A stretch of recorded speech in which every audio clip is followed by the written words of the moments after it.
Greetings, fellow golf clashers. We're back with a whole new tournament. This tournament features a brand new course with entirely new holes.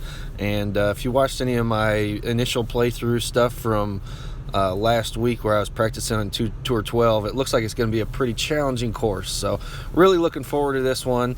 But let's see if we can get you through this qualifying round, get you a decent score here. So this first hole is one that I actually didn't encounter when I was practicing.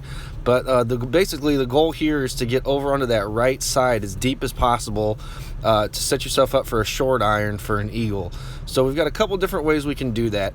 The shot that I'm showing here is a slice. I did this with my Thor's hammer level 6 so that I could try and get it as deep as possible, and it works out. I used full topspin as much to the right as I could. You're not going to need a spin 3 ball here really, because with the amount of topspin that I'm putting on there, you can't get it that far to the right anyway. So I wanted to show a second way to play this. If you're not comfortable with a slice shot, then you can play with an Apocalypse, or even you can play with an extra mile with full curl as well, and as much right spin and top spin as possible.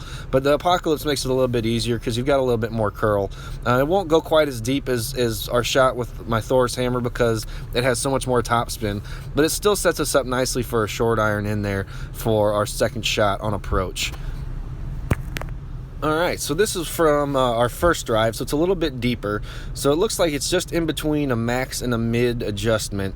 It also is going to play at about a plus 20%. I played this first one at a plus 10, but it didn't work out quite as I had hoped. So I think we're going to be playing this one at a plus 20%. I do enjoy using the thorn for my short iron play for the most part. So this is one of the holes on this course where it actually sets up pretty nicely for a thorn. A lot of the holes you're not going to want to try and play a full backspin thorn shot here, but this one I do think that's the way to go. You could also land it short and run it up there with a Hornet if you so desire, but like I said, I'm a thorn guy, so I'm going to probably be playing this one, but I do need to get it dialed in. As you can see, that one comes in just a little bit to the right. So I changed my adjustment. For the second shot, it was also closer to max, and I played it at a plus 20%.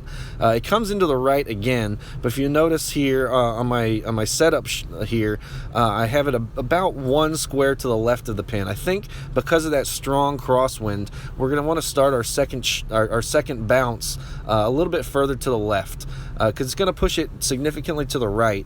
So I think we're going to start it at 1.5 squares to the right and do a plus 20% adjustment. This one's closer to max, so I add 20%, and it ends up being just a little bit over six rings there, and it still comes in hard to the right. So like I think we're going to start it off just a little bit further to the left, 1.5 squares to the left, and 2 squares deep for our second hop, and play it at a plus 20% over adjustment.